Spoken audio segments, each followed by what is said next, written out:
Creating a service plan in SI2. You can use the menu from up top in the ribbon, or you can use one of the buttons below. When you first land on the service plan page, it's going to be the list view, same as it always is. You have filters over on the left that you can pick and choose whatever filter it is that you want to see the next time you sign in, and then pin it. Or you can just leave it as to whatever you already have it pinned, and it will be the same every time you come back. Anything that's blue is a hyperlink, and it will take you to that service plan, that contact person, the organization, whatever's blue, it will take you to that content area. To create a new plan, come over to the Create Service Plan button on the right. Those are your quick action buttons on the right. Give it a name. Click in the Select Student field. Now this is if the service plan is for a specific student. This is how you'd add the student in. This is a search field, so you can start typing the student's name, and it will narrow down the list below until it gives you or shows you the name you want, and select the name.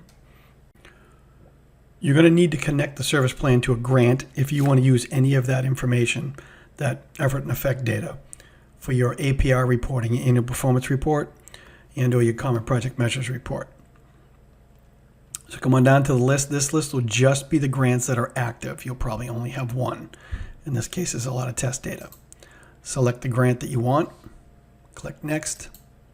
And you can see here that all the performance measures that are in that grant are now listed. You can select all of the performance measures if it's related, unselect them, just pick the ones that you feel are connected. Click Next. And this is the basis of starting your service plan. So the way Salesforce works is it asks you for specific information, it builds it, you close out the window you're in, go back to the list view, you're going to have to hit refresh for it to show up. Go down to your service plan, click that hyperlink, the name, and you can see here now, here's all the aspects of a service plan. Some basic information on the very front part. You've got the collapsible ribbons, you can click it and open it, and you can add information in from here. There's also an evaluation summary at the bottom, and this is when you start collecting evaluations back from that service provision within the plan. The data gets aggregated, and you can see it here. You can also close the ribbons if it's too much visually. To view the content of the service plan, you've got tabs across the top. So who are the folks on the service plan team? Who are the folks that will be a part of this service provision overall? You can even include administrators if they're aware of the plan, if you have made them connected to it in some way. Otherwise, it's typically the people that are going to be in the classroom and doing the work with the student. The next big part of this is the focus and the recommendations. So the focus is going to be what will be different because of the services provided, and the service plan recommendations are how you make those changes. To add a service focus, come up to the quick action buttons on the right, click New Service Focus. And what type of change is it you're looking to elicit from this? Family, staff, student, systems. In this case, we're going to start with staff. The date entered, you can change this if you want, but this is the date that you're creating it. Now, as you noticed here, that the narrative, the text that you can put in, we've got a lot more features in it now with color and formatting, bullets, indents, all sorts of stuff. But for now, let's just start with, again, the focus is what will be different because of your services. As you can see too, this is not on purpose, but it's my bad typing skills. And if you right click, you can get the spelling suggestions, recommendations to fix them. When you're done, hit save, and that focus shows up. We're going to put a second focus in here now. Again, the focus is more about what will be different. This isn't an actual recommendation on how you'll make it different. This is what will be different. So now we've got two focuses in for this service plan. What will be different because of the services provided throughout this plan? We'll go down to service recommendations. And again, we'll go up to the top right to the quick action buttons and click New Recommendation.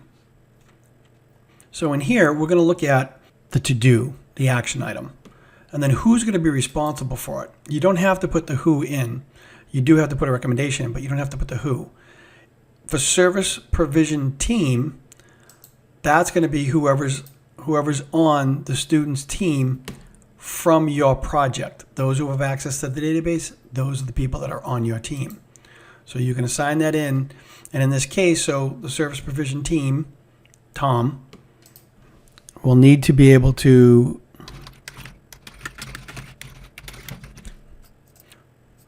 so this is one action item, and this is what Tom will do for the team. You can put a due date in there or not. It's not mandatory. The only part that's mandatory is the recommendation. And then an upcoming feature will be when you click notify assigned staff, they'll get emailed this. This isn't built yet. So now it will show you, here's the recommendation. Provide a training on the use of the communication matrix. The service provision team's responsible, your project. And then here's the person on the team that will be responsible for it, Tom. We can create another recommendation from here. We can keep going with these recommendations. And the next one now, recipient of services. So this is the people, these are the people that are on the student's team that are not a part of your program. School staff, family members. So I'm going to put that in. Again, the due date is up to you. It's not mandatory. And you've added that in by hitting next. When you're all done putting the recommendations in, and you don't have to do them all at once, just click done. So you can see the plan forming now, literally. There is change in staff, and this is what they'll be able to do, incorporate the results of the matrix. The student will be able to communicate using X, Y, and Z. How will we get there? There'll be a training provided, and then the staff after the training will incorporate what they've learned at the training while building X, Y, and Z. The next tab is the measures tab. And this is just going to show you, as you built the service plan, what your performance measures are, what type they are, and the description that goes with them. The following tab is materials and training. This is where if you have a training specifically related to the service plan, you'd come into here, click your quick action button, create a training. Now this will open up a page for you to start filling in everything that you need to fill in to create the basis of a training. And what it will do is when you create the training from within a service plan, that training not only gets attached to the service plan, but it also gets attached to the student within it.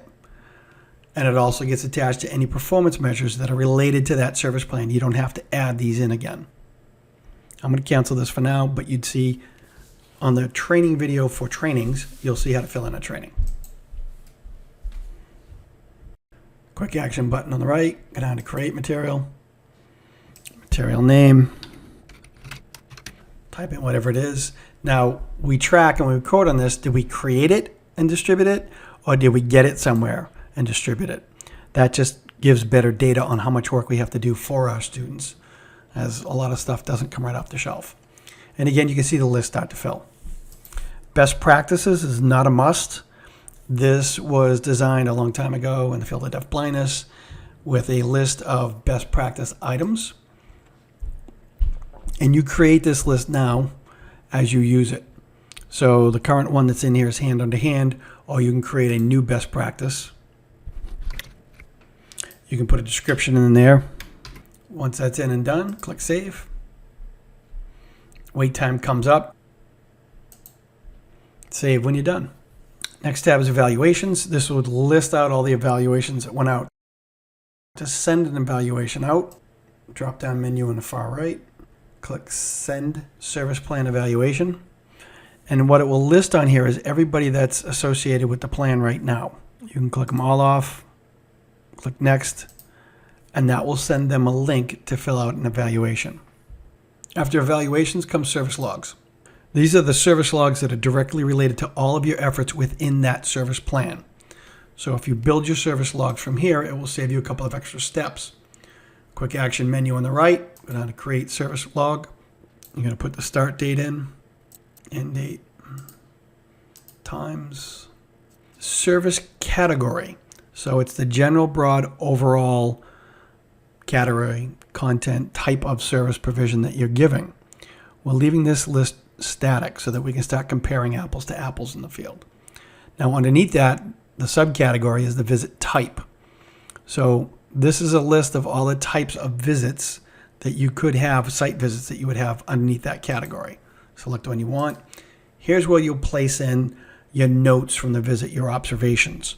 anything that you want to remind yourself or remind the staff after you leave of what those notes, those reminders, those new recommendations you're providing to them. When you're done, click Next.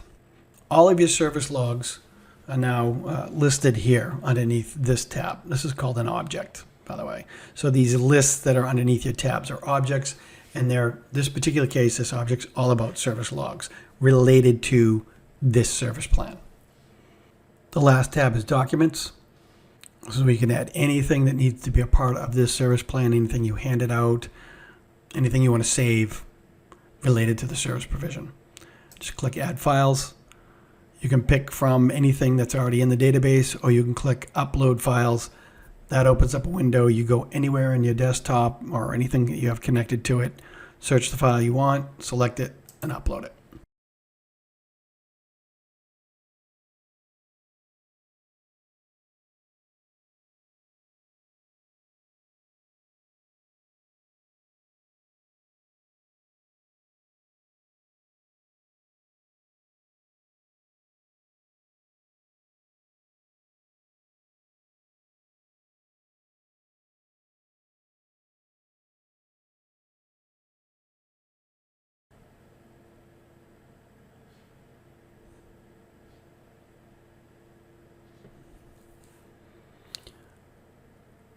So that's it on how to use Salesforce with creating a service plan. Across the tabs, you've got the general information itself for the student. You've got the service delivery method and evaluation summary. This evaluation summary is different than the evaluations. This is the summary of all the work that has been done through the evaluations, everything you've collected, the number of, and the results. You have your service plan team. It's important to put the people in here. You can put them in at any point in time. These are the ones that will get sent the evaluation links to fill out the evaluations to rate the services, get feedback. The focus is what will be different because of your services. The recommendations are on how. The measures are the measures are your performance measures from the grant. This ties everything into your reporting. Materials are anything that you've disseminated, whether you created them or sourced them and distribute them for this service provision, this service plan.